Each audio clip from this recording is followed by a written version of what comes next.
la Grange aux Marmottes, dans les Hautes-Pyrénées, surplombe la vallée de Luce-Saint-Sauveur. Dans ce lieu où le temps suspend son vol, Catherine Sénac et Guy Lonca reçoivent depuis 25 ans avec le même sourire. C'est en bonne connaissance de cause que vinrent ici, entre autres, le roi et la reine de Suède. Le chef Didier Lahargue leur avait-il préparé un rôti d'Isard au cèpe, gibier de chat chasseur de France, qu'il privilégie tout comme le chevreuil, la palombe ou le sanglier. Au pays des ours bruns, ce bout du monde invite à pousser la porte. Isard, c'est un chamois. C'est ça, c'est le chevreau des Pyrénées, on va dire. Une bête qui est protégée, puisque c'est réglementé au niveau déjà de la chasse, qui est donc chassée uniquement un mois par an. Dans cette charmante maison de famille, j'imagine que les familles viennent déjeuner le dimanche avec leurs enfants. Est-ce que le gibier plaît aux enfants en cuisine? Oui, les jeunes sont initiés depuis leur tout petit. La famille, souvent, le papa chasse. C'est vraiment dans leur culture de manger du gibier. Alors cet Isard, vous allez nous le cuisiner avec les champignons qui bordent les gaves du pot. Alors c'est ça, aujourd'hui on va le préparer donc avec des cèpes que nous avons ramassés dans la montagne, avec une petite sauce grand veneur qui est une sauce salée sucrée composée donc de gelée de groseille. Cette viande de Isard est une viande à la base relativement forte. Le sucré adoucit un petit peu la viande. Vous me faites baver d'avance, je veux goûter. On va y venir. Ici, donc, vous avez toutes les garnitures qui vont accompagner la pièce de viande. Ici, vous avez donc les cèpes. Ça, ce sont des pommes fruits qui sont cuites au four. Là, il y a le persil pour la persillade de cèpes. La gelée de groseille pour la sauce de l'Isard. Les pommes crémeuses gratinées avec du fromage de brebis. Et le fromage de brebis donc, qui va servir à gratiner les pommes. Donc, voici la pièce du gigot d'Isard, qui est donc prévu à peu près pour une dizaine de personnes. Alors là, j'ai goûté donc les légumes de la marinade donc pour séparer les légumes du vin rouge. Pour saisir la pièce de gigot, donc il faut mettre le feu vif, un peu d'huile au fond de votre plaque. Une fois ensuite l'huile bien chaude, vous déposez la pièce dans l'huile. On va dire 3-4 minutes de chaque côté. Une fois avoir saisi les deux côtés, je vais introduire dans les légumes de la marinade. On déglace avec 3 louches à peu près de cette marinade. Donc là, maintenant, je le mets au four pendant une dizaine de minutes, en température de 230 degrés. Voilà, donc les 10 minutes sont écoulées. On va saler et poivrer la pièce. Donc on retourne la pièce pour le saler et le poivrer. Là, on est reparti donc, pour 15 minutes à peu près de cuisson. La cuisson est terminée.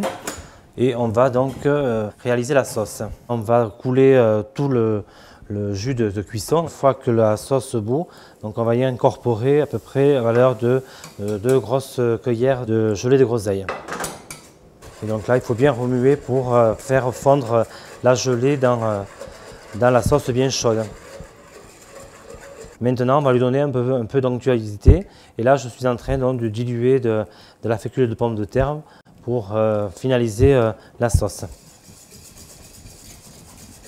Là, ce sont les pommes de terre donc, qui sont cuites préalablement à la vapeur. Après que l'on creuse, là, la chair de la pomme de terre que j'ai travaillé donc, avec de la muscade, du sel, du poivre, de la crème liquide, du fromage de brebis incorporé et ensuite regarni dans la pomme de terre. Pour finir, on va mettre une tranche de fromage de brebis et ensuite on va le faire gratiner au four.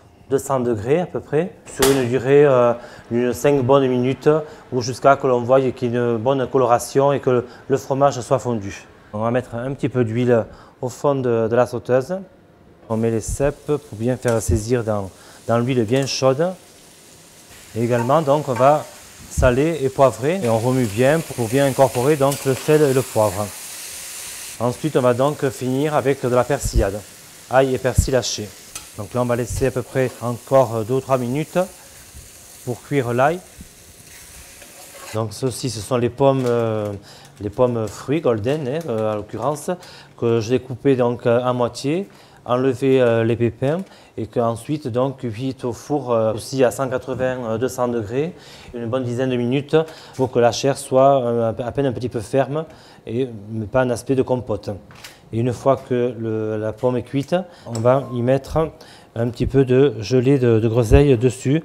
On va mettre la plaque au four, toujours aux mêmes températures, 180-200 degrés, pour permettre donc de faire fondre la gelée. Alors là, on va découper le gigot en deux. Je vais découper les tranches. Voilà, donc là, le gigot est tranché. Maintenant, donc, on va pouvoir passer au dressage. Je vais donc déjà installer tous les cèpes autour du plat. Je vais disposer les tranches de gigot au milieu. Et pour finir donc, le plat, on va disposer les pommes gratinées tout autour, donc, en intercalant avec une pomme à la gelée de groseille. On va napper donc un peu de sauce grand veneur et on va en mettre à part dans un ramequin. Alors, une petite touche finale pour apporter la couleur, un peu de persil haché. Et voilà le gigot d'Isard. À quoi que vous restez à bout, hein?